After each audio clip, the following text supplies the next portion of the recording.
Hello everyone, welcome back to the channel. My name is Cole Grace, and today we are taking a look at the DC Multiverse Wonder Woman from the comic series Dark Knight's Death Metal that ran from June 2020 up until January of 2021. Now, the character of Wonder Woman herself is a whole one-third of DC's iconic heroes alongside Batman and Superman.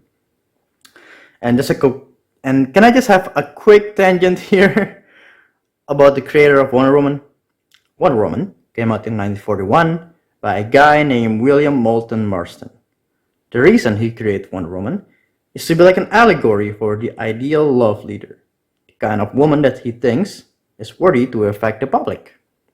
And I quote, "Frankly, Wonder Woman is a psychological propaganda for the new type of woman who I believe should rule the world." End quote. This man, the Chad that he is, William Moulton Marston, was one of the first people who created the prototype of a lie detector. And not to mention, he has two wives. One is Elizabeth Holloway Marston, and the other is his mistress, with a polygamous relationship with Miss Olive Byrne. I'm sorry if I butchered that name. Summed up, not only did this man create it, possibly the most famous and influential female superhero out there, he also has two women to be in a relationship with. And he is some of the first pioneers of a lie detector. What a Chad. Now that got out of my chest, let's get into the review. As mentioned, this Wonder Woman variant is from the Dark Knight Death Metal miniseries. Starting off, I love all the gold armor parts that she has. That awesome hat, bandana, crown, spiky thingy, her wrist bracelets that is wrapped by a brown colored leather, the other parts of her suit, lining with her skirt that goes all the way around her, and the leg pieces, and of course, her big, tall boots and leg armor. Now, her suit colored with this maroonish red that matches with the cape. I like the way her hair is gradient with blue highlights, really giving that goth mommy vibes. Though it does came with a caveat. Her head itself is on a ball joint, but due to how her hair is sculpted, it really hindered all the possibility. Like so, as you can see there. She technically could, but I'm afraid that I might break it. She technically can do a 360, but it's because of how her hair is sculpted, as mentioned.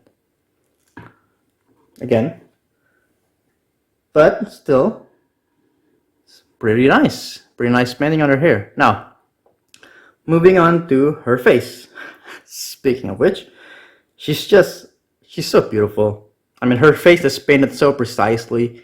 You can see there's no paint bleeding, at least in my copy. Her eyebrows are vigorously painted black with strong lines. Add that with her thick eyeliner and black lipstick.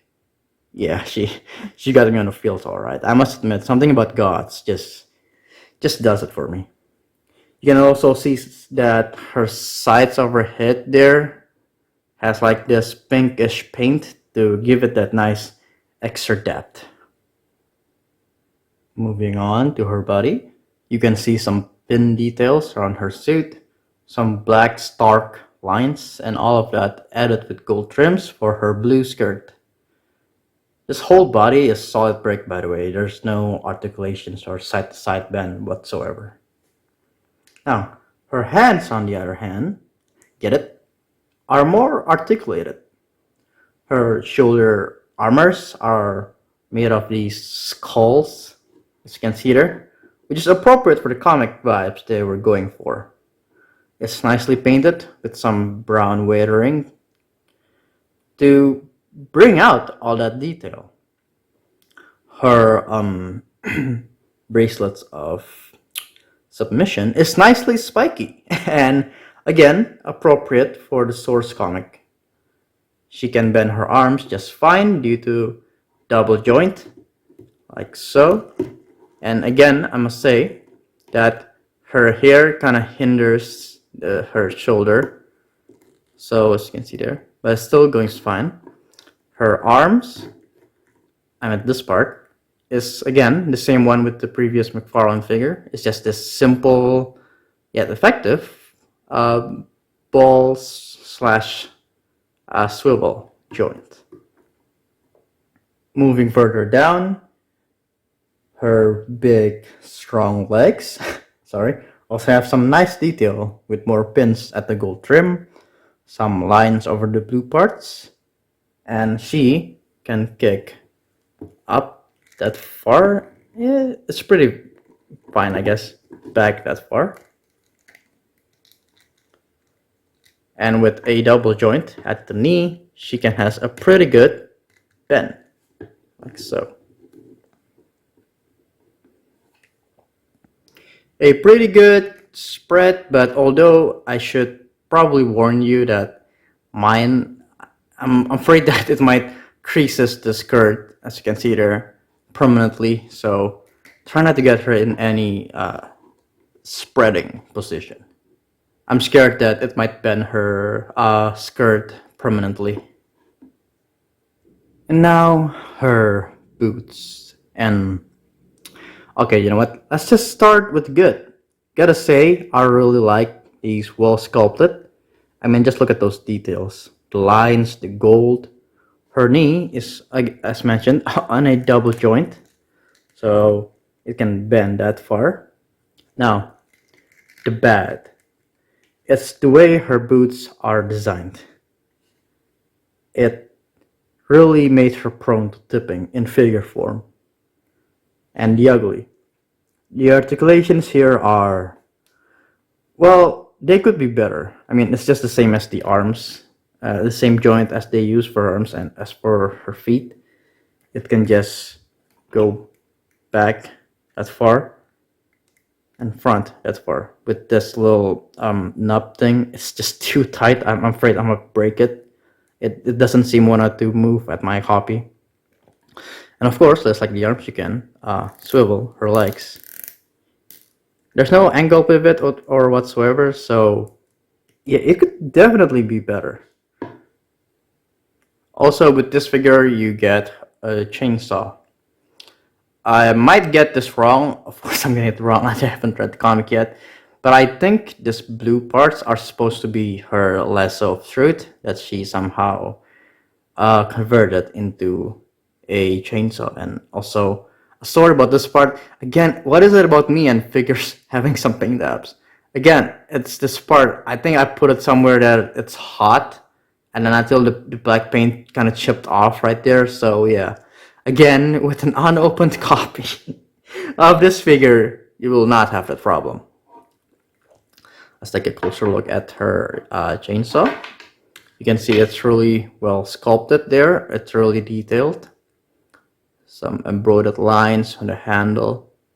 Some more at the back. At the sides. Again, I know it's distracting. I'm sorry that happened. I take care of my figures pretty good, but I guess this time it's an accident. I'm sorry. You can see here the blue is really well painted. And some more. I think that's like more gold and blue at the top up there. Yeah. She can hold it, of course, like any other McFarlane figure, with just a one opened hand. And that's it for all the accessories with this figure. Although I guess you can count the character card as an accessory, but you know, it's not. I'm sorry. Taking a closer look at her cape, really well sculpted. It's just pretty good. Her back, should I show this on YouTube? I swear to God, it's fine. It's fine. It's fine. It's just a figure. It's just a figure. Her back is also well sculpted. You can see there the lines. Again, the problem with the boots, all of that, and I still gotta say it looks really good. Just look at them. That's some nice boots. And her pins, as I mentioned, that goes all the way throughout her suit. Pretty cool. her embroidered pins at the front, and some lines. And of course, with all that articulation, you can get her into some cool poses. Now, overall, I gotta say, this figure does not disappoint. Sure, there were some problems either with her legs or, but other than that, I'm pretty forgiving. Not to mention that again, this figure is well sculpted. Her face is just on point, dare I say, in my personal opinion. This is the best Wonder Woman figure representation of her. Well, at least that's, affordable.